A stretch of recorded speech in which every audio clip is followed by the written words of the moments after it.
우리 딸이 가르쳐 준 대로 핸드폰으로 사연 라디오를 틀어놓고 할 일을 하게 된 지도 꽤 되었네요. 사연을 들으면서 마음 아파하기도 하고 무릎을 치며 기뻐하기도 하다가 오늘은 제가 말하고 싶은 특별한 일이 있어서 사연을 보내게 되었어요. 이 사연을 이야기하려니 가슴이 점점 메어오기도 하지만 결국 제 얘기를 털어놓으면서 마음의 병을 조금씩 치유해야겠다는 생각에서 사연을 보내게 되었답니다. 무슨 이야기를 먼저 꺼내야 할까요? 우리 집안의 희망이 송두리째 무너져버린 바로 그 이야기부터 시작해야겠어요. 저의 고향은 서울에서 한참 먼 시골입니다. 서울에서 우리 집을 오려면 고속버스를 타고 한참을 와서도 하루에 2번 정도 다니는 버스를 오래 기다려 타고 들어와서 또 걸어야 하는 후미진 농촌이죠. 가지고 있는 논이래야 서너 마지기 정도였고 주로 밭농사를 지었지만 그걸로 우리 남매 넷을 포함한 부모님까지 생계를 해결하기에는 너무나도 힘든 상황이었답니다. 1960년대 당시엔 서울로만 올라가면 공장에서 일자리를 쉽게 잡을 수 있는 시절이었어요. 남동생들이 아직 어릴 때 저는 집을 떠나 서울로 올라와서 한 공장에 취직을 했죠. 그리고 저희 집에는 우리 사남매 중에 부모님의 희망, 아니 온 집안의 희망인 언니가 있었답니다. 언니는 집에서 1시간 반이나 산 넘고 또 산을 넘어서 다녀야 하는 초등학교 시절부터 수재라는 칭찬을 들어가면서 월반을 해서 초등학교를 5년 만에 마쳤죠. 중학교, 고등학교를 모두 1등으로 졸업하고 우리 식구들 중에서는 아니 우리 마을에서는 처음으로 서울대학교 사범대학에 그것도 장학생으로 입학을 했답니다. 언니는 학교를 졸업하고 어느 중학교 교사로 발령을 받아서 집안의 생계를 책임지고 있었어요. 일찍이 서울로 올라온 저는 공장에 취직했고 기숙사 생활을 하면서 생활비를 아껴버는 돈의 거의 전부를 집으로 보냈죠.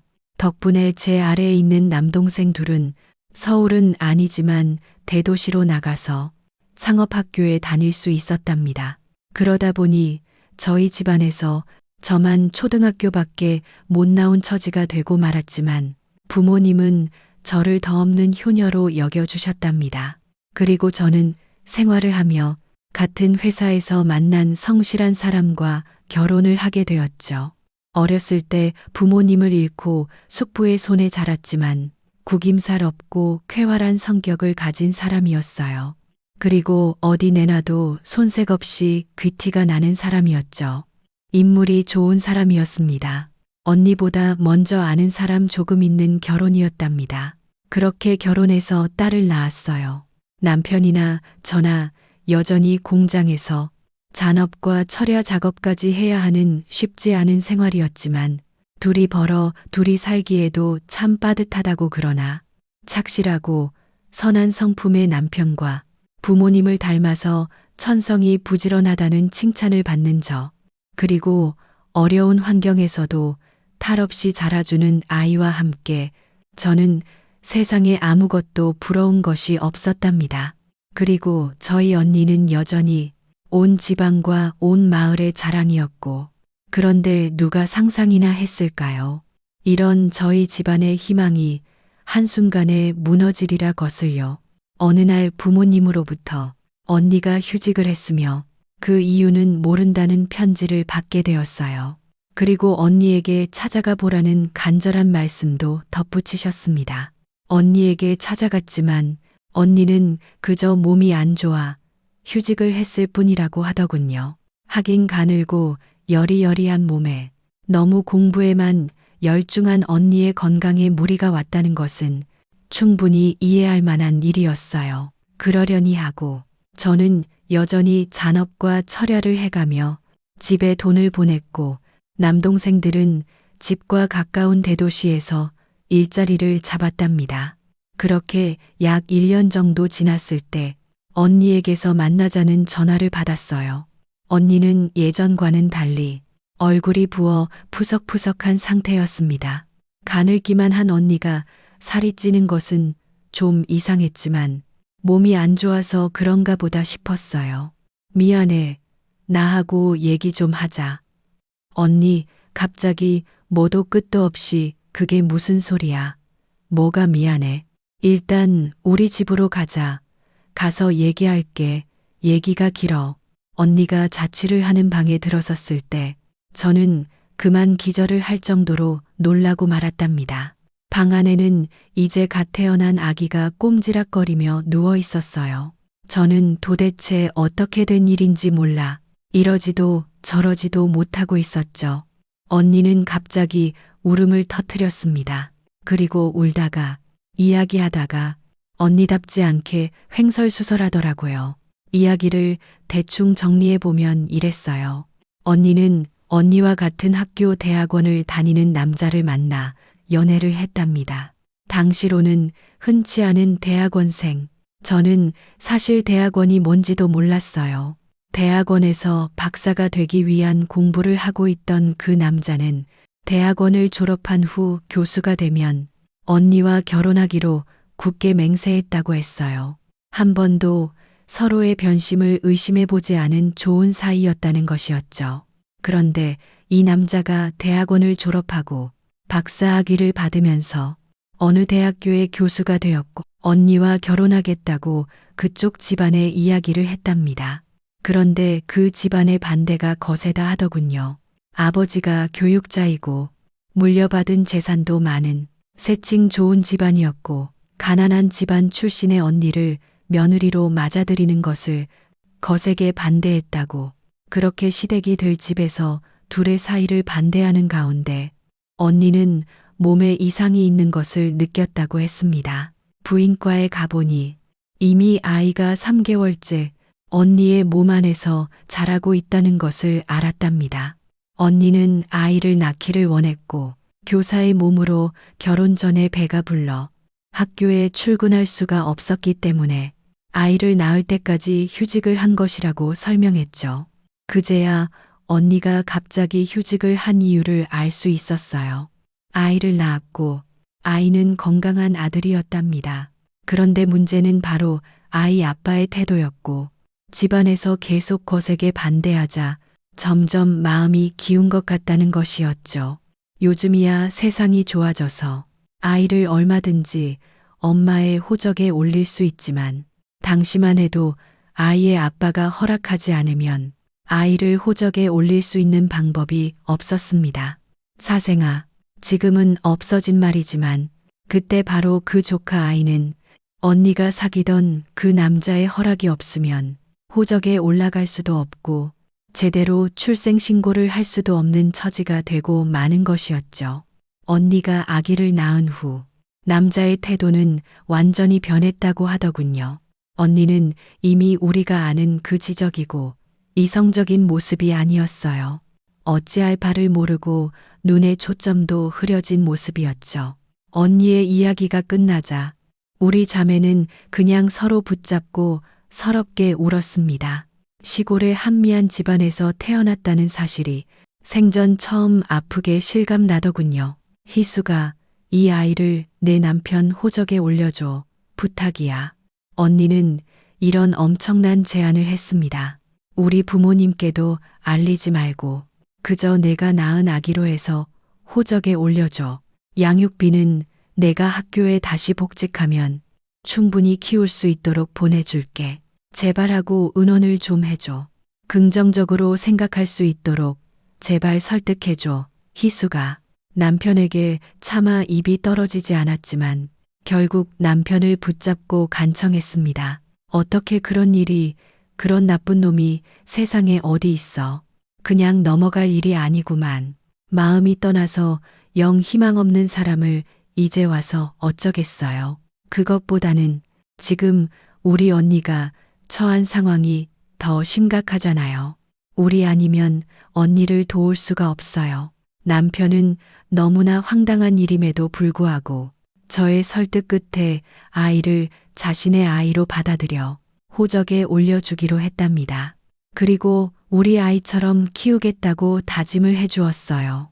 나중에 알았지만 법적으로는 용인될 수 없는 일이죠. 아이를 집으로 데려다가 딸의 동생으로 키우기 시작했습니다. 그런데 이것이 불행의 끝이 아니었어요. 어느 날 제가 공장에서 일을 하고 있는데 작업반장이 저를 부르더군요. 무슨 일인가 해서 가보니 언니가 어느 병원에 있고 제가 다니는 회사의 전화번호를 간신히 불러주었다고 했습니다. 사랑하는 남자에게 배신당하고 아이까지 품에서 떼어놓은 언니는 결국 희망의 끈을 놓아버렸어요. 먹으면 치명적인 무슨 약을 먹었다고 의사가 설명하더군요. 언니는 사흘 정도 병원에 있다가 그만 세상을 떠났습니다. 세상을 떠나기 전 언니는 흐려지는 의식 속에서 제게 무엇인가 적힌 쪽지를 건네주었어요. 쪽지를 보니 어느 대학교의 이름과 주소였답니다. 아이의 생부가 있는 학교와 그 사람의 이름이라는 것을 알 수 있었어요. 그러나 언니의 죽음의 원인을 아는 사람은 저와 남편뿐이었죠. 친정에도 언니가 아이를 낳아 저에게 입양시켰다는 것을 아는 사람은 없었어요. 시골에서 초등학교를 간신히 졸업한 저와 남편은 아이 둘을 서울에서 오로지 우리 힘으로 키워야 하는 처지가 되고 말았답니다. 언니가 살아생전에 아이의 양육비를 보내던 때와는 처지가 완전히 달라져 있었죠. 아이들을 먹이기 위해 남편과 저는 안 해본 일이 없었어요. 공사장, 남의 집 가정부 등등 돈이 되는 일이라면 무엇이든 했죠. 어른 둘만 누워도 꽉 차는 월세방 한 칸을 간신히 마련해서 살면서 잠자는 3시간 정도를 빼고는 일을 했습니다. 아이들은 그렇게 어려운 와중에도 무럭무럭 자라주었어요. 특히 아들은 언니를 꼭 닮아 좋은 머리를 타고난 아이였죠. 딸아이는 저를 닮았고 저보다도 더 순종적이고 얌전하기만 했답니다. 무엇이든 제 동생에게 양보했고 자기를 먼저 내세우는 일이 없는 아이였어요. 게다가 조카, 아니 아들아이는 초등학교 때부터 언니처럼 한 번도 1등을 놓치지 않는 수재였지만 반에서 반장을 맡기도 했어요. 그러던 어느 날 아들의 학교에서 학급 반장과 임원들의 엄마들 모임이 있으니 다녀가라고 하더군요. 저는 기쁜 마음으로 할 수 있는 온갖 단장을 하고 자랑스럽게 어깨를 한껏 세우고 학교로 갔답니다. 그럼 오신 어머님들 소개하는 시간을 갖도록 하겠습니다. 먼저 반장 김영우 어머님, 일어나서 다른 어머님들께 인사해 주세요. 저 반장인 김영우 엄마 되는 사람입니다. 엄마가 무능해서 아무것도 해준 것이 없습니다. 저를 빼고 부반장 엄마를 비롯한 다른 엄마들은 젊고 화려했습니다. 그에 비해 저는 너무 남루했지만 참고 싶을 정도였죠. 아무튼 어떻게 저떻게 학부형 모임이 끝나고 집으로 돌아왔어요. 그런데 그날 이후로 아들아이가 이상하게 말이 없어졌습니다. 평소와 아이가 갑자기 말도 없어지고 먹을 것도 예전처럼 먹지 않으니 걱정이 될 수밖에 없었어요. 형우야, 너 어디 아프니? 아니면 무슨 일이 있어? 엄마한테 말해봐. 아들은 대답이 없었습니다. 오히려 벽 쪽으로 돌아앉아서 저를 쳐다보지 않으려고 했죠. 그래도 제가 집요하게 이유를 묻자 아이는 갑자기 울음을 터뜨렸습니다. 애들이 다 엄마 보고 엄마가 아니고 할머니 아니냐고 그런단 말이야. 다른 엄마들은 다 예쁜데 엄마는 왜 그래? 엄마한테서 이상한 냄새도 난단 말이야. 그리고 우리 집은 이게 뭐야? 부반장 집에 갔더니 걔 방이 우리 사는 방하고 마당을 합친 것보다 더 넓었어. 아들은 울면서 울부짖듯 말했어요.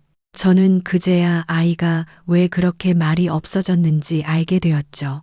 언니를 그렇게 보낸 슬픔과 아이들을 키우면서 겪은 서름을 삼키고 삼켰던 제 눈물도 함께 터져 나왔습니다. 아이를 껴안고 한동안 울었어요. 먼저 떠난 언니가 너무나 그리웠고 또 원망스럽기도 했습니다. 뭐가 그리 급해서 이 예쁜 아이를 두고 그렇게 먼저 떠나버리고 말았는지.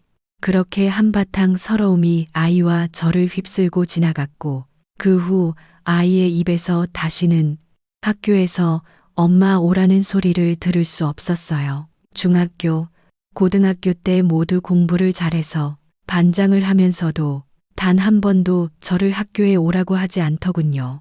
딸아이는 가끔 친구를 데리고 집에 와서 그 좁은 방 안에서 소꿉장난을 하고 놀기도 했어요. 그런데 아들은 결코 그런 일이 없었답니다. 남편과 저는 아들이 중학생이 되고 고등학생이 되어서도 아들의 친구 이름 하나를 알지 못했고 단 한 명도 얼굴을 본 적이 없었죠. 형우야, 너는 친구 하나도 없이 그냥 공부만 하니? 친구들하고 놀러도 다니고 운동도 좀 하고 그래야 되는 거 아니야?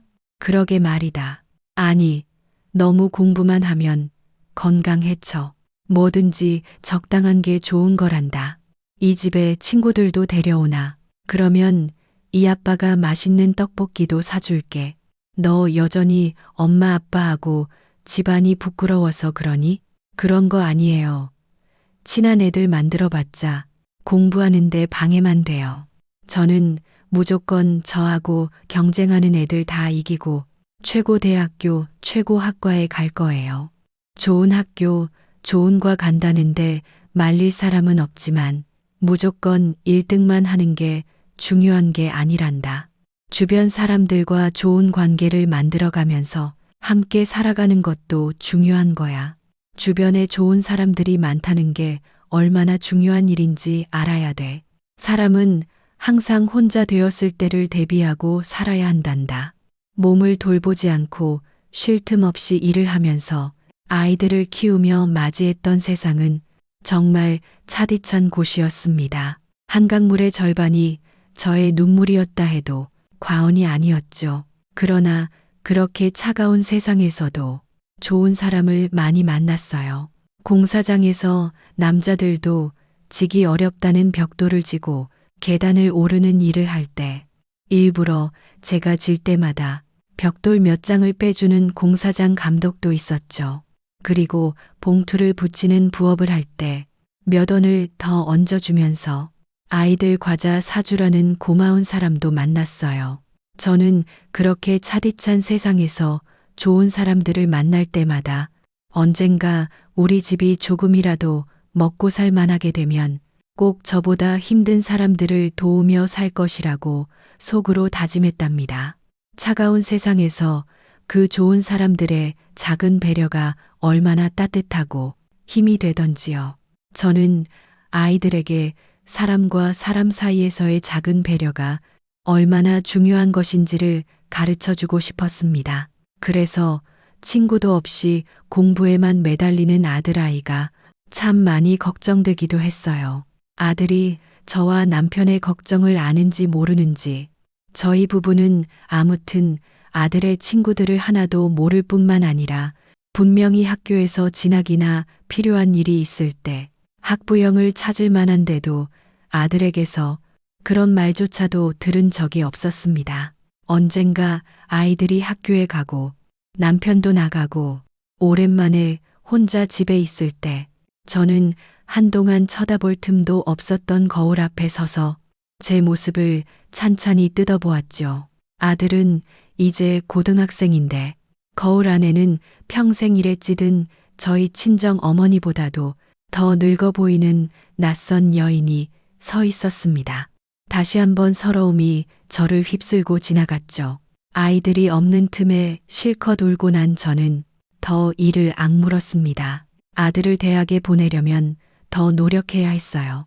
아주 좋은 학교에 갈 성적이 되지는 않았지만 웬만한 성적을 유지하고 있었던 딸아이는 공부 잘하는 동생을 위해 자신이 대학을 포기하겠다고 이미 중학교 때 담담하게 말했습니다. 그것이 또 엄마 아빠의 짐을 덜어주는 것이 될 것이라고도 했죠. 엄마, 나 고등학교 빨리 졸업하고 어디든 취직해서 돈 조금씩이라도 벌 거야. 엄마랑 아빠 조금이라도 덜 힘들게. 엄마 손이 이게 뭐야? 나무 껍질 같잖아. 엄마, 나 취직해서 첫 월급 타면 엄마 손에 바를 핸드크림 제일 먼저 사줄게. 너도 대학교에 가야지. 그래야 멋진 신랑감 만날 수 있을 거란다. 엄마 하나도 힘들지 않으니까 대학 포기할 생각하지 마라. 아빠도 초등학교밖에 안 다녔지만 세상에서 제일 좋은 분이잖아. 꼭 공부 많이 한 사람이라고 다 아빠처럼 좋은 사람 아니라는 거 나 잘 알아요.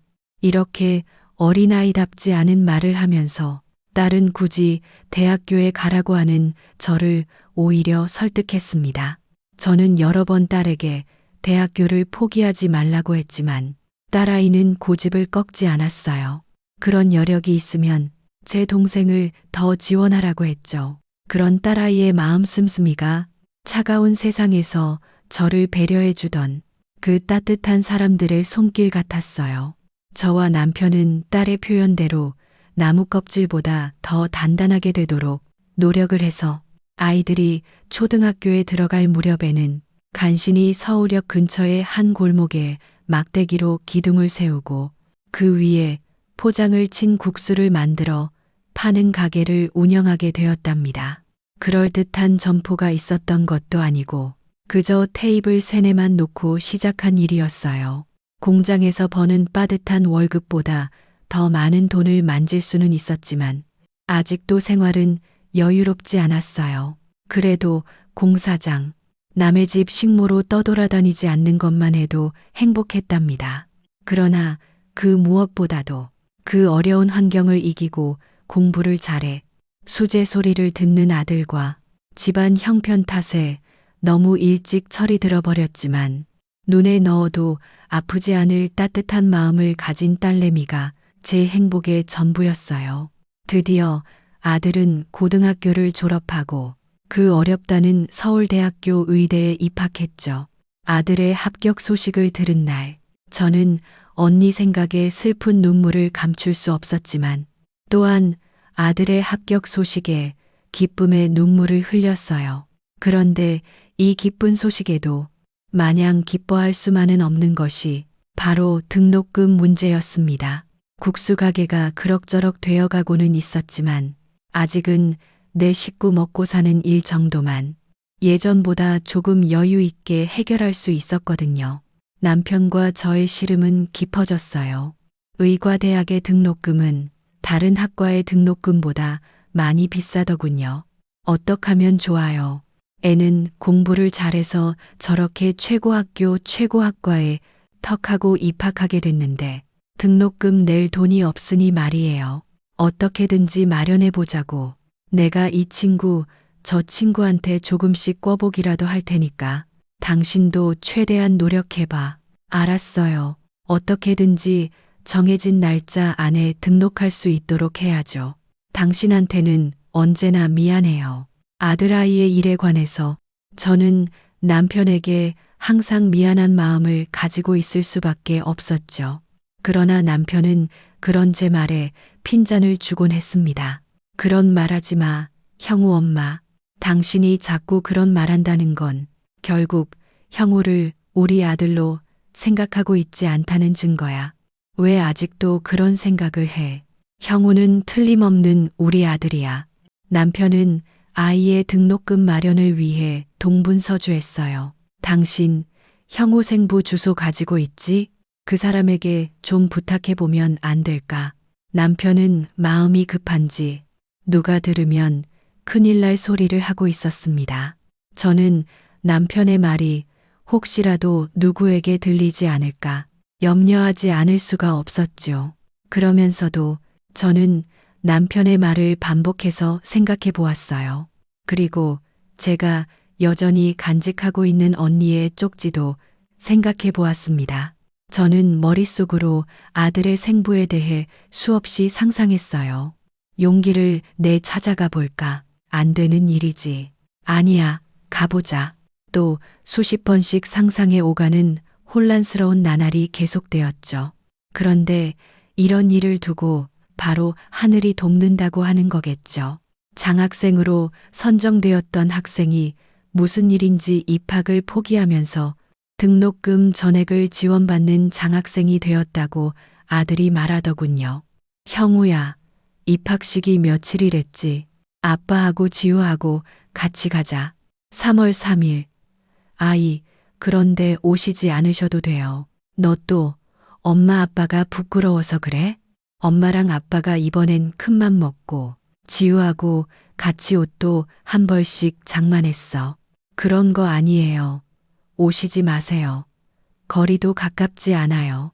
아들은 끝까지 오지 말라고 했지만 저는 국수가게 문 앞에다 아들이 서울대학교에 입학해서 가게 하루 쉽니다라고 커다란 글씨로 써 붙여놓고는 가게를 하루 닫고 서울대학교로 남편과 딸과 함께 갔어요.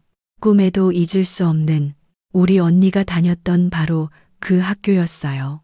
가는 동안 언니 생각이 많이 나서 저는 딸과 남편 모르게 눈물을 훔쳤습니다. 그런데 이게 웬일일까요? 학교에 가보니 입학식은커녕 그저 여기저기 왔다 갔다 하는 학생들만 보이는 것이었어요. 엄마, 우리 날짜 잘못 알고 온 거 아니야? 이게 어떻게 된 거지? 아니야, 내 동생이 분명히 3월 3일이라고 했어. 형우 엄마, 아, 당신이 잘못 들은 거 아니야? 입학식은커녕 아무것도 없잖아. 우리 식구들은 결국 그렇게 허탕을 치고 집으로 돌아올 수밖에 없었죠. 그리고 학교에 갔다가 늦게 귀가한 아들을 붙잡고 물었어요. 엄마는 참, 제가 언제 3월 3일이라고 했어요. 3월 2일이라 했지. 제가 정신이 없어서 잘못 들었던 모양이었습니다. 입학식 날부터 허탕을 쳤지만 아들은 그 천재들만 모여있다는 서울대 의대를 우수한 성적으로 졸업했고 대학병원에 인턴으로 나가게 되었어요. 모진 고생의 끝이 바로 이렇게 기쁜 것이었구나 하고 생각했죠. 남편과 저는 국수 가게 운영에 더욱 열심히 매달렸어요. 아들이 졸업하고 개원을 하고 싶어 한다는 것을 알았기에 조금이라도 도움이 되고자 했죠. 비록 병원을 개원할 그 엄청난 돈을 다 마련하지는 못한다고 해도 말이죠. 국수 가게는 잘 되었습니다. 우리 집 국수가 맛있다는 소문이 나면서 국수 포장마차는 문전성시를 이루었죠. 이제는 포장을 걷어치우고 그럴듯한 점포를 얻어서 국수 전문점을 할 수 있게 되었어요. 남편과 저는 국수 장사를 해서 버는 돈을 부동산 여기저기에 조금씩 투자를 했고 투자를 하는 곳마다 호재를 만나 가격이 급등했습니다. 어느새 사람들은 우리 부부를 알부자, 국수 재벌 등으로 부르기 시작했어요. 그렇게 세월은 흘러 아들은 인턴과 레지던트 과정을 무사히 마치고 대학병원은 아니지만 다른 큰 종합병원에 월급을 받는 의사로 취직했습니다. 그리고 딸은 고등학교를 졸업하고 다니던 중소기업에서 만난 착실해 보이는 사람을 데려와서 인사시켰습니다. 그런데 더욱 큰 경사가 생겼답니다.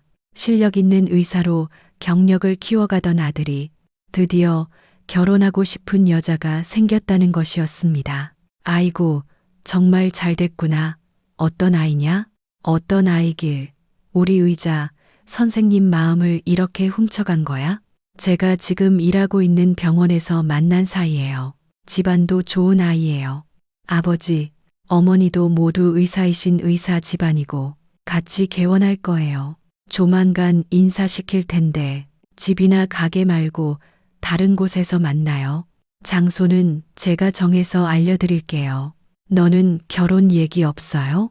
네가 짝이 생긴 이상 지우 결혼도 서둘러야겠구나. 그래야 내가 빨리 결혼하지. 누나보다 앞서서 결혼하는 건 좀 그렇지. 저와 남편 그리고 딸은 아들이 나오라고 하는 어느 호텔 레스토랑에서 예비 며느리를 만났죠. 재색을 겸비한 아이였어요. 좋은 집안에서 성장한 아이답게 귀티가 철철 흐르더군요. 저는 한눈에 예비 며느리가 마음에 들었답니다. 형우야, 그리고 올케.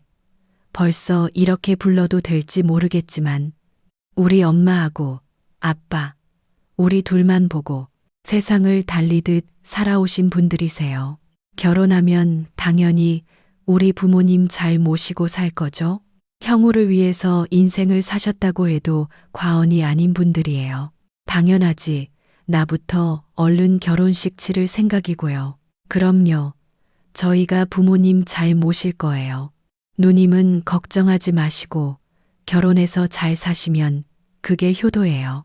그렇게 화기애애한 분위기에서 첫 만남이 끝나고 그 이후로 아들과 예비 며느리는 저희 부부에게 정말 살가웠습니다. 예비 며느리는 결혼 전인데도 집으로 자기 살림을 조금씩 시작했어요.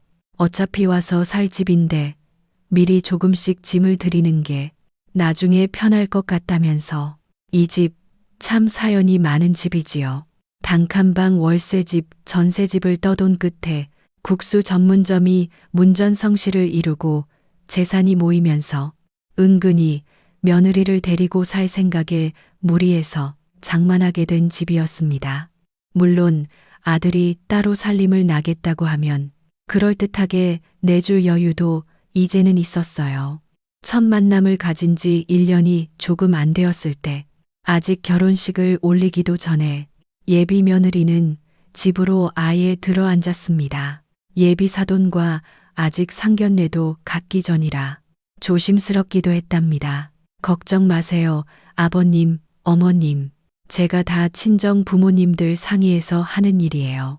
친정 부모님들께서는 형우 씨가 너무 마음에 들어서 형우 씨 집안에 대한 일도 모두 알아서 하라고들 하세요.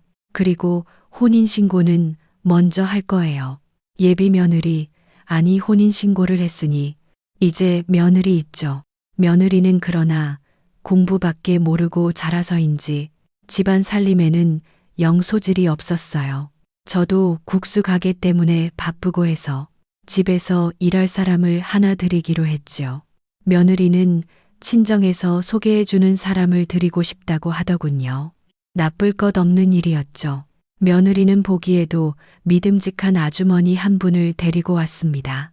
저 역시도 아주머니에게 모든 것을 맡기고 가게 일에 열중할 수 있어서 좋았어요. 아들은 바빠서 거의 귀가가 늦었고 며느리는 며느리대로 병원 일에 바빴죠. 딸 역시 결혼해서 우리 집에서 멀지 않은 곳에 신혼살림을 차렸고 결혼한 지 1년쯤 되었을 때 곧 손주가 태어날 것임을 알려주었습니다. 형님, 이제 배가 많이 부르네요. 언제가 산달이었죠? 왜 부러워?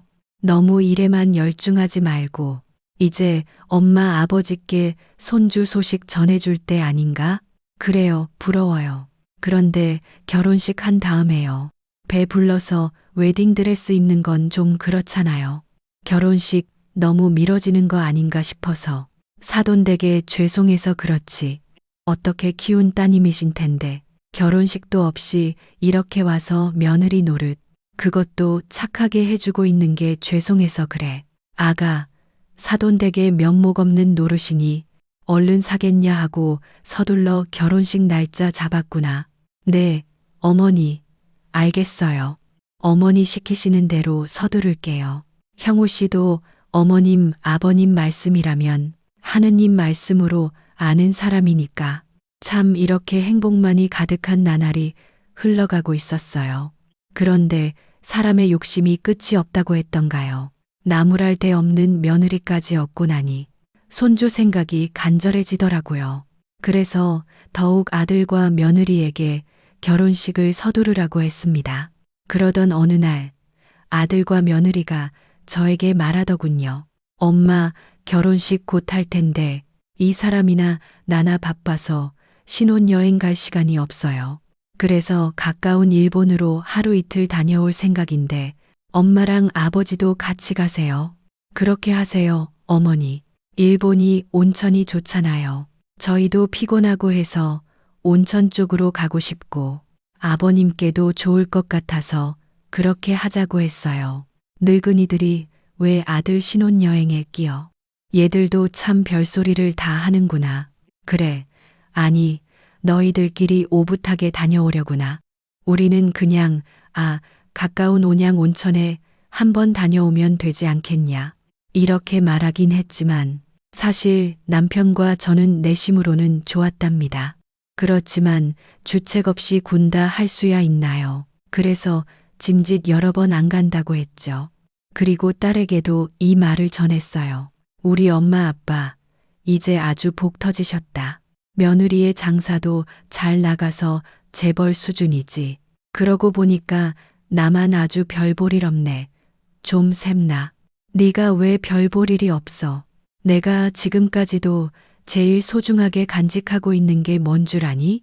그게 뭔데요? 그런 게 있었어요? 아빠 연애 편지? 연애 편지는 무슨? 바로 네가 첫 월급 타서 사다 준 핸드크림이란다.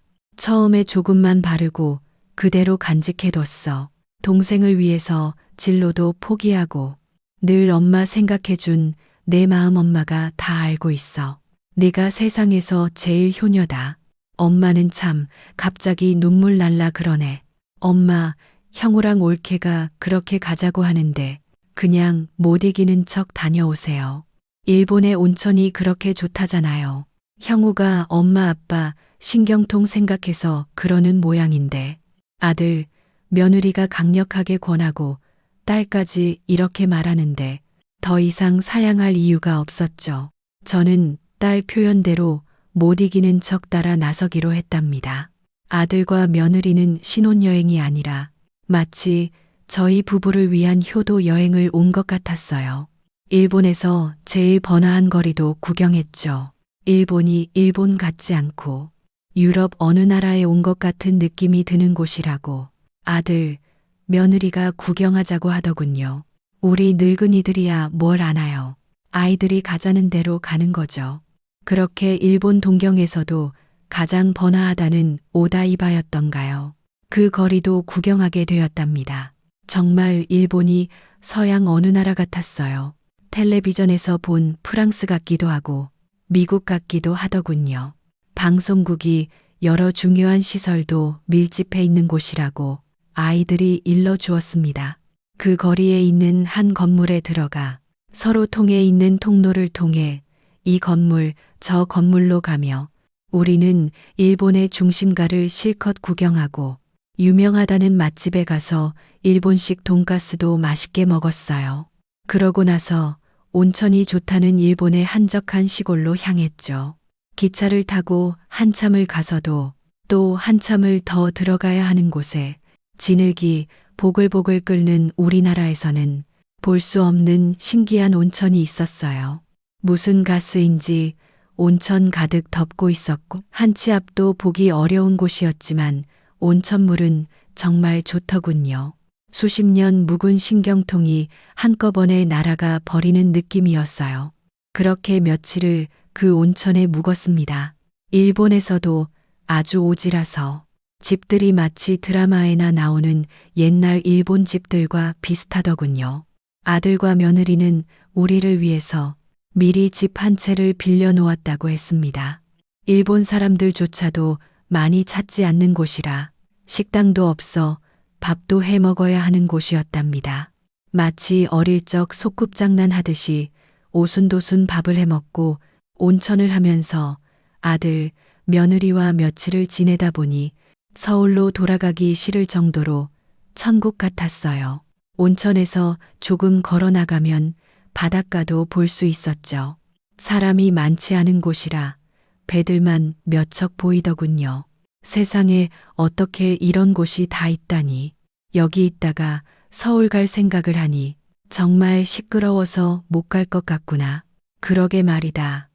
아이, 어떻게 이런 곳을 다 찾았냐. 여기야 늙은이들이나 좋지. 너희 같은 젊은 애들이 뭐가 재밌었겠냐. 너희들이 생각 많이 한 것 같구나.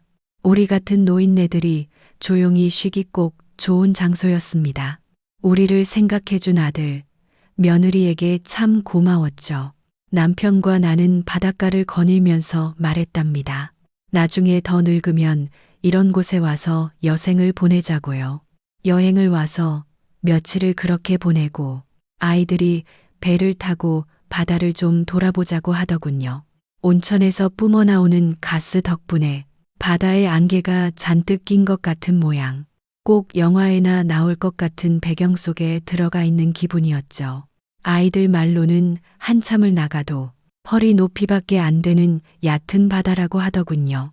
정말로 땅과 인접한 바닷물은 무릎 정도밖에 안 될 정도로 얕았던 작은 배가 떠 있었어요. 남편과 저는 그 배에 몸을 실었습니다. 배가 살랑살랑 움직였고 남편과 저는 어릴 때 시골 동네에 흐르는 개천에서 물놀이를 하는 어린아이들 같이 서로에게 물을 튕기며 놀았죠. 이런 것을 신혼노름이라고 하는 것이겠죠. 아이들을 키우기 위해 겪어야 했던 그 모진 고생들이 이제 정말 다 옛날 일이 되어 있었어요. 아들과 며느리는 따로 오붓하게 시간을 보내는지 한참을 나오지 않더군요. 우리 두 늙은이는 아들 며느리를 방해하지 않기 위해서 배 위에서 한참 더 시간을 보냈답니다. 얼마나 시간이 흘렀을까요? 아이들은 아직 나오지 않고 있었어요. 배 위에서 바라보는 안개가 낀 것 같은 풍경이 너무 좋아 아이들과 같이 보고 싶더군요. 그래도 아이들을 방해하지 않아야 손주도 빨리 볼 수 있겠죠. 우리는 배 안에 있는 노를 저어 바닷가에서 조금 더 떨어진 곳으로 나가보았답니다. 유황인지 뭔지 안개가 자욱해서 바다의 깊이를 알 수 없었기에 좀 두렵기도 했지만요. 남편이 바다로 내려섰어요. 해변에서 한참을 나왔는데도 바다는 깊지 않은 것 같았어요. 여전히 시골의 시냇물처럼 얕은 바다. 남편은 마치 어린아이가 된 것처럼 바지를 걷고 물속을 걸어 다니더군요. 그러다가 한순간 갑자기 남편의 모습이 시야에서 사라졌어요. 분명 얕은 바다라고 텀벙거리며 걷던 사람이 시야에서 사라져버리고 나니 겁이 더럭 나더군요. 얕은 바다라고 알고 있던 곳에서 갑자기 깊은 바다를 만난 것이 틀림없었습니다. 형우 아버지 어딨어요? 형우 아버지, 대답이 없었습니다. 몇 번을 더 불러보아도 대답이 없자 저는 울면서 아이들이 있는 집으로 뛰어갔어요. 아이들은 이야기를 듣고 나더니 이곳은 핸드폰도 잘 터지지 않는 곳이지만 외부에 연락을 취해 보겠다고 하면서 남편이 사라진 바다 쪽으로 뛰어나갔죠. 그리고 잠시 후 다시 돌아오더니 외부와 연락이 닿았다며 제 아버지를 찾겠다고 다시 나가더군요. 저는 그저 울면서 아이들과 남편이 돌아오기를 기다리는 수밖에 다른 도리가 없었어요. 그런데 한참이 지나도 아이들과 남편은 돌아오지 않았습니다. 정신을 차려보니 주변이 무섭게 고요했어요. 온 세상 사람들이 다 사라지고 저 혼자 남은 것 같은 느낌이었어요. 그래도 아이들이 외부와 연락이 닿았다고 했으니 누가 와도 오겠지 하는 믿음이 처음에는 있었죠. 그런데 시간이 지날수록 그 믿음은 부질없는 것이 되고 있었어요. 남편도 아이들도 한참이 지났는데도 돌아오지 않고 있었습니다. 저는 문득 아이들이 남편을 찾아 깊은 바다로 들어갔다가 변을 당한 것이 아닐까 생각했죠. 제 아버지를 찾겠다고 둘 다 바다에 뛰어들었다가 생각보다 깊은 바다에 변을 당한 것이 틀림없었어요. 저는 이제 이성을 잃고 집 밖으로 뛰쳐나갔습니다. 형우야, 형우 아버지 아가. 마음이 급하니 핸드폰도 어디 있는지 찾기 어렵더군요. 아이들이 분명 외부와 연락이 닿았다고 했으니 핸드폰이 있으면 연락이 될 것 같았어요. 그러나 핸드폰을 어디 두었는지 도저히 찾을 수가 없었습니다. 남편과 아들을 목 놓아 부르면서 미친 듯이 바닷가를 헤맸어요. 우리가 탔던 배가 바람에 밀려왔는지 가까운 바닷가에 떠 있었지만 그 배에는 남편도 아이들도 없었습니다. 그렇게 보이지 않는 아이들과 남편을 목 놓아 부르다가 바닷가에서 정신을 잃었던가 봐요. 꿈일까요? 얼핏 한국말이 들리는 듯 했습니다. 모든 것이 한순간의 꿈만 같았고 제정신 아닌 와중에도 남편과 아이들이 걱정되어 미칠 것만 같았어요. 저도 모르게 입에서 외침이 새어나왔습니다. 도와주세요. 우리 아들, 며느리, 아이들 아버지가 무슨 변을 당한 것 같아요. 나 길 몰라요. 도와주세요. 듣는 사람이 있건 없건 무의식 중에 외쳐댔어요. 그리고 어느 순간 눈물이 얼굴을 흥건하게 적시도록 흐르고 있다는 것을 느꼈죠. 듣는 사람이 있을 것 같지 않은 오지라는 것을 알면서도 저는 그저 미친 사람처럼 한 말을 또 하고 또 하는 수밖에 없었습니다. 거의 실신을 해가는 중에 다시 얼핏 한국말이 들리는 듯 했어요. 저 혹시 청교 국수 포장마차 아주머니 아니십니까? 꿈결처럼 이런 말도 들려왔습니다. 저는 이제 제가 지금 살았는지도 제대로 느끼지 못할 상황에 처해 있었죠. 헛소리도 들리는 것 같은데 여기가 이승인지 저승인지. 청교 국수 포장마차 아주머니 맞으시죠? 맞네요. 저 기억 못 하시겠습니까? 그러고 나서 저를 잡아 일으키는 손길이 느껴졌습니다. 천천히 그리고 친절하게 저를 잡아주는 손길이 현실로 느껴지고 저는 그 손길에 따라 움직였어요. 그 손길은 저를 어딘가에 앉히더니 친절하게 물병을 건네주었죠. 저는 건네주는 물을 마시고는 조금이나마 정신을 차릴 수가 있었습니다. 그제야 그 친절한 손길의 얼굴을 볼 수 있었어요. 그런데 얼굴을 보아도 잘 기억할 수가 없더군요. 분명히 저를 청교 국수 포장마차 아주머니라고 불렀던 그 사람이 맞는 것 같은데 말이에요. 이게 어떻게 되신 일입니까? 이 먼 곳까지 어떻게 오셨으며 아이, 왜 혼자세요? 물을 몇 모금 들이켜고 이제 좀 정신이 난 저는 그 사람을 붙잡고 우리 아들과 며느리 그리고 남편을 찾아달라며 울음을 터뜨렸습니다. 그리고 자초지종을 말했죠. 그 청년은 저의 이야기를 차분히 들어주었습니다. 그러고 나서 걱정 마시라고 저를 다독였고 알아서 다 처리해 주겠노라고 마음 놓으시라면서요.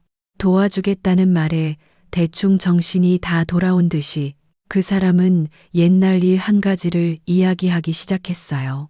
저와 남편이 서울역 근처에서 포장을 치고 테이블 서너 개를 놓고 장사를 시작한 지 얼마 안 되었을 때의 이야기였죠. 이야기를 끝까지 듣고 보니 이제야 선명하게 기억나는 일이 하나 있었습니다. 점포도 없이 천막 비슷한 포장을 위쪽에 치고 테이블 서너 개를 놓고 싸구려 국수를 파는 집에 찾아오는 손님들은 거의 모두가 어려운 형편의 사람들이었어요. 싼 가격이었지만 가격을 물어보고는 못 먹고 그냥 나가려는 사람들도 많았습니다. 그런 사람들을 붙잡아 앉히고 국수 한 그릇을 꼭 대접하곤 했었어요. 나중에 잘 되면 갚으라고 하면서요. 그렇게 나눠하는 것이 그 차가웠던 세상에서 저를 배려해 주던 따뜻한 마음들에 대해 은혜를 갚는 길이라고 생각했죠. 그러던 어느 날의 일이었어요. 남루한 차림에 어떤 젊은이가 들어와서 국수 한 그릇을 주문했어요. 보통 때보다 2배쯤 국수를 넉넉히 담아 내주었습니다. 허겁지겁 먹는 청년을 보니 몇 끼니를 굶은 것 같더라고요. 그래서 가게에서는 팔지 않지만 제가 먹으려고 가지고 나온 도시락에 밥을 그릇에 담아 건넸어요. 그 청년은 그 밥도 허겁지겁 먹어치우더니 갑자기 포장을 젖히고 나가서 도망을 가는 것이었어요. 국수 값도 계산할 수 없는 처지에 그 청년이 배고픔을 이기지 못하고 들어와서 국수를 주문해 먹고는 도망을 가는 것이 분명했어요. 뛰지 마. 돈 안 내도 괜찮아. 넘어져. 천천히 가. 나중에 잘 되면 갚아. 걱정하지 마. 넘어진다. 천천히 가. 청년은 제게 말하더군요. 그때 한없이 울면서 뛰어갔다고. 세상이 다 저를 버린 것 같았을 때 그 말씀이 얼마나 따뜻하던지요. 단 하루도 그 친절을 잊은 적이 없습니다. 그래서 결심했죠. 꼭 다시 일어나서 아주머니처럼 어려운 사람에게 베풀며 살겠다고 말이에요. 음식값 떼어 먹고 도망가는 저에게 넘어지니 뛰지 말고 천천히 가라는 그 말씀이 제 인생을 바꿔놓았습니다. 부친의 사업을 젊은 나이에 이어받아 파산하고 난 후였다고 했습니다. 저는 아주 잠깐 아들과 며느리, 남편에 대한 걱정을 잊고 그때 그 청년을 다시 만나게 되었다는 사실이 참 기뻤어요. 그리고 다시 그 청년, 아니 이제는 아주 젊은 청년은 아니었지만 그때 그 청년을 잡고 사정 이야기를 했습니다. 우리 아들, 며느리가 다 의사야. 우리 내외하고 같이 여행을 왔었는데 무슨 변을 당했는지 아버지랑 애들 둘이 다 없어졌어. 청년, 도와줄 수 있으면 좀 도와주시오. 네, 의사요? 아이, 어느 병원에 있어요? 이름이 뭔데요? 우리 아들은 김영우, 며느리는 민재은이라오. 대성병원에 다녀요. 그래요? 제가 잘 아는 사람들입니다. 아, 이게 무슨 우연의 일치인지. 그때 저를 그렇게 도와주신 이후 저 노가다 뛰어가며 대학교 시험 쳐서 의대에 입학했습니다. 아직도 오지 농촌이나 어촌, 그리고 전쟁이 난 지역으로 의료 봉사 활동을 다니고 있어요. 여기도 무이촌이고 주민들도 많지 않지만 의료 봉사를 위해서 일본 의사들 몇하고 같이 왔어요. 그때 아주머니께 받은 은혜를 조금이나마 갚을 길이라고 생각하면서 그렇게 해왔습니다. 아이, 그래요? 그러면 우리 애들 찾는 것 좀 도와줘요. 그런데 가만히 있어 보자.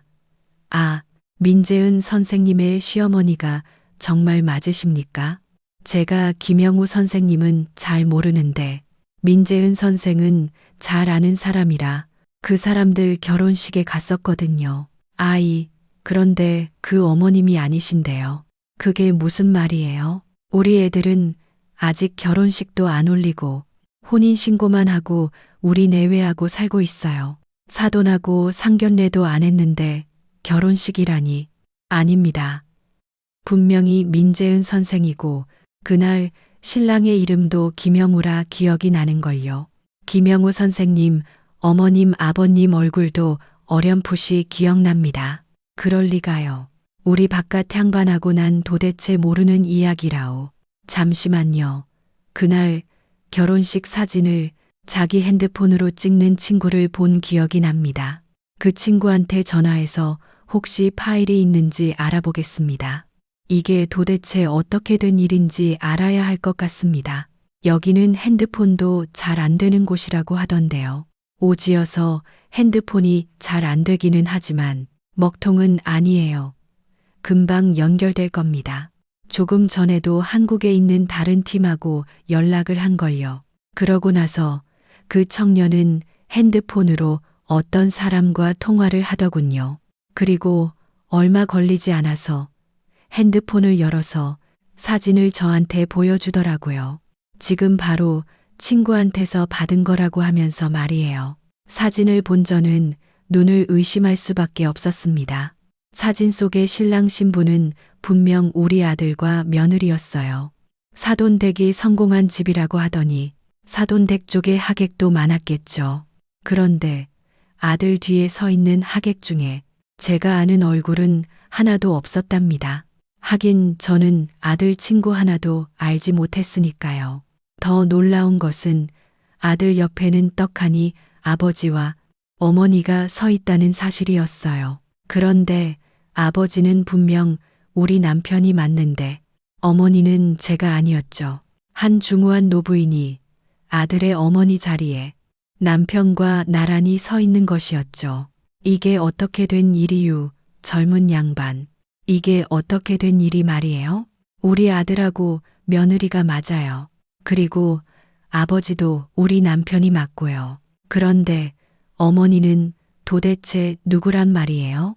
정말 아드님하고 며느님이 맞다는 말씀이시죠? 아이, 그렇다면 이거 정말 이상한 일이네요. 그리고 여기 오신 것도 아드님, 며느님이 오자고 하신 거란 말씀이시죠? 그리고 나가서 돌아오지 않으셨다고요. 두 분 다. 그리고 그 청년은 또 말했죠. 사실 민재은 선생, 우리 며느리와 같은 의과대학을 나와 아는 사이인데 죄송한 말씀이기 하지만 좋아하는 사람은 아니라고요. 고등학교 시절 학교 폭력에 관련된 사람이라는 소문도 무성하다는 이야기도 하더군요. 저는 우리 착한 며느리가 그럴 리가 없다고 생각했지만 그 청년이 저에게 거짓말을 할 이유는 없었어요. 그 청년은 한국으로 전화를 걸어 아들과 며느리가 다니는 병원에 전화번호를 물었고 둘 다 일본에 출장 중으로 다음 주에나 출근할 것이라며 떠났다는 사실을 확인해 주었어요. 의료 봉사를 위해 이 오지에 왔다는 그 청년이 아들의 결혼식 사진을 보여주는 순간부터 저는 여러 가지 일들이 이상했다는 것을 비로소 깨닫게 되었습니다. 속히 결혼식을 미루던 일, 상견례를 끝까지 하지 않은 일, 그리고 굳이 일본까지 같이 가자고 때를 쓰듯이 조르던 일 등등. 예전에는 전혀 아무렇지도 않게 지나쳤던 일들이 이상하게 생각되기 시작했습니다. 그러나 생각하고 또 생각해도 알 수 없는 것은 아들의 결혼 사진 속에 아버지가 분명히 제 남편이 틀림없다는 사실이었어요. 청년은 우리 며느리 민 선생의 학교 폭력 관련 소문은 거의 사실로 밝혀지고 있다는 말도 했죠. 그러고 나서 결정적으로 제게 말했습니다.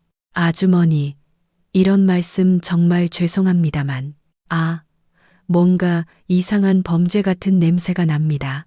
빨리 귀국하시는 것이 좋겠어요. 제가 모시겠습니다. 김영우 선생과 민재은 선생은 다음 주에나 출근한다고 했으니 말입니다. 범죄에 관련된 일이 아니기를 저도 바라지만 만에 하나 그렇다면 더욱이 빨리 귀국하셔서 돈도 한 푼 없는 나를 두고 사라져버린 아들과 며느리 대신 비행기 표를 사서 함께 귀국해 주었어요. 그리고 귀국해서도 그 청년은 친절하게 집에까지 동행해 주었죠. 도어락 비밀번호를 누르고 들어가자 가정부 아줌마가 저를 보고 얼굴이 하얗게 질린다는 것을 육안으로도 알 수 있었죠. 아줌마, 뭔가 알고 있구만. 어떻게 된 일인지 얘기해 줘야겠어요. 아주머니, 아주머님, 사실대로 말씀하셔야 합니다. 만일 아드님과 며느님이 어머니를 고의로 일본에 버렸다면 그건 명백한 범죄입니다. 아주머님 공범으로 처벌받지 않으시려면 있는 사실대로 말씀해 주셔야 합니다. 그래야 참작이라도 돼요. 난 아는 게 없어요. 그냥 여기 와서 일하라고 했고 며느님이 알아내라는 일 몇 가지 알아내주고 그리고 뭐요? 일본으로 떠나고 나서 다음 날 어머니 아버지의 조난 신고를 비밀리에 해달라고 해서 그것만 했어요. 나는 사실 아드님하고 며느님이 고용한 결혼식 때 어머니 역할한 사람하고 같은 사무실에 있어요. 보수가 좋아서 그만. 그 청년이 믿을 수 있는 사람이라며 소개해준 변호사의 도움을 받아 내가 모르던 사실을 알 수 있었어요. 우선 남편과 내가 동시에 배가 가라앉아 조난을 당한 것으로 신고되어 있더군요. 저는 우리 집 대문에 붙어 있던 도어락을 뜯어내어 완전히 새 것으로 바꾼 다음에 비밀번호까지 바꿔버렸죠. 그리고 아들과 며느리 물건을 모두 챙겨서 바깥으로 내다버렸어요. 비싼 컴퓨터며 그 잘난 책들이며 할 것 없이 모두 내다 버렸습니다. 제가 그렇게 모진 고생을 할 때 오직 하나의 의지는 아이들이 잘 자라주고 있다는 것이었어요. 공부를 잘한다는 것, 그것도 자랑스러웠지만 무엇보다도 착한 아이들로 자라고 있다는 것을 의심해 본 적은 없었습니다. 그런데 아들이 저도 모르게 가짜 어머니를 동원해서 결혼식을 올리고 아무렇지도 않게 며느리를 집으로 데려와 저와 같이 살았다는 사실을 생각하니 기가 막히더군요. 딸에게 숨긴다고 숨겨질 수 있는 일이 아니었어요. 언제 알아도 알게 될 일이었죠. 딸과 사위에게 사실을 털어놓고 대책을 세우기로 했습니다.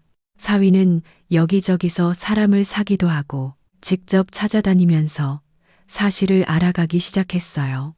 사위와 변호사의 도움으로 일본에서 돌아온 지 며칠 안에 사돈집의 연락처도 알게 되었죠.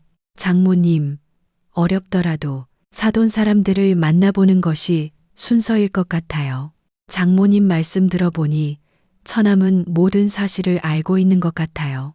사돈 어른들도 속을 수 있어요. 엄마, 이게 대체 무슨 일이에요? 형우가 어떻게? 엄마, 아닐 거예요. 우리가 뭘 잘못 알아도 단단히 잘못 알고 있는 거예요. 그리고 아버지가 큰 변을 당하신 것 같아요. 어떻게요? 사돈집에 연락해서 만나자고 했습니다. 어렵사리 성사된 만남의 자리에서 사돈은 어리둥절해 하더군요.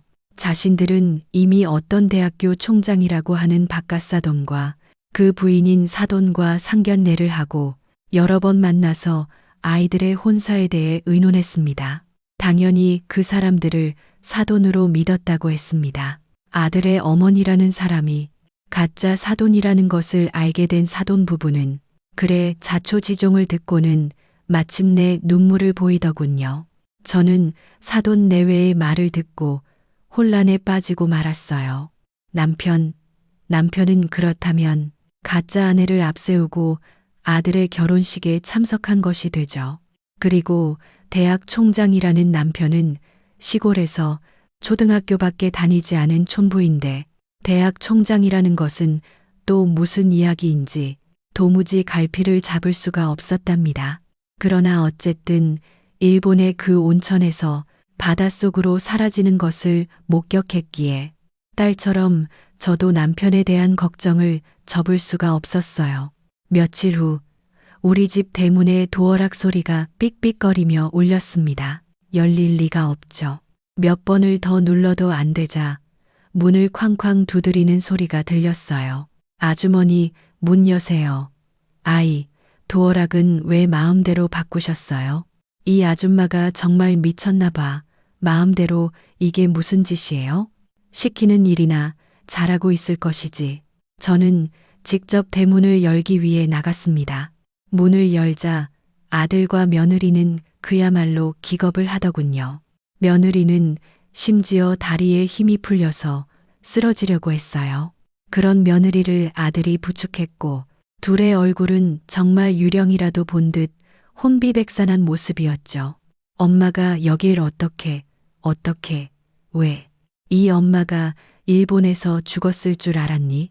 내가 너를 이렇게 키우지 않았는데 이게 도대체 무슨 짓이냐? 너희 둘 다 이 사회를 이끌어가야 하는 사람들이야. 너들이 저지른 일에 대해서 받을 벌을 받고 뉘우치길 바란다. 그리고 도대체 내 아버지는 어떻게 된 거냐? 아버지는 무사하세요. 남편이 무사하다는 말에 일단 한 가지 걱정은 덜었지만 저는 가슴속 깊은 곳으로부터 슬픔과 분노가 솟구쳐 아들의 얼굴을 쳐다볼 수가 없었답니다.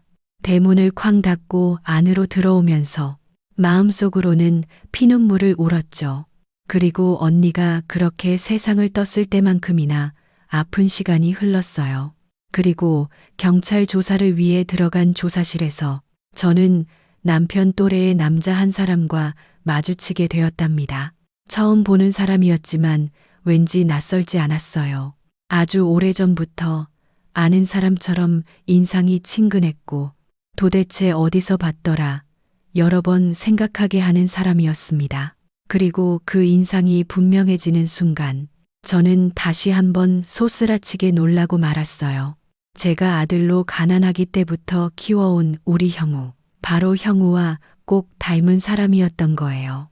엄마, 아니 이모, 이분이 바로 제 생부이시죠. 아들은 모든 것을 포기한 듯 소스라치게 놀라는 제게 마치 선포하듯이 말했어요. 아들이 어떻게 이 모든 것을 알고 있는지에 대한 의문과 더불어 저를 더 놀라게 한 것은 바로 아들의 생부가 피해자로 이 자리에 불려와 있다는 사실이었죠. 저 아이가 20살이 된 때로부터 이 지금까지 저 아이와 저 아이의 아버지, 아니 이모부 되는 사람에게 협박을 당해왔습니다. 저희 집사람과 아이들에게 모든 것을 밝히겠다고 하면서 돈을 요구했어요. 처음에는 대학 등록금을 내달라고 저 아이 혼자 저를 찾아왔더군요.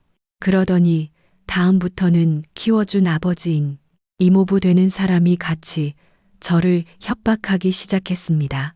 순간 제 머릿속에 갑자기 장학금을 포기한 학생으로 인하여 장학생이 되었다는 그 기뻤던 소식이 떠올랐죠. 아들이 등록금을 걱정하는 저와 남편의 대화를 엿듣고 믿기로 해 제 생부를 협박해 왔다는 것이었어요. 그러나 저는 아들의 생부의 진술을 듣고 다시 한번 너무나 큰 충격을 받고 말았습니다. 남편이 아들과 함께 아들의 생부를 협박해 왔다니.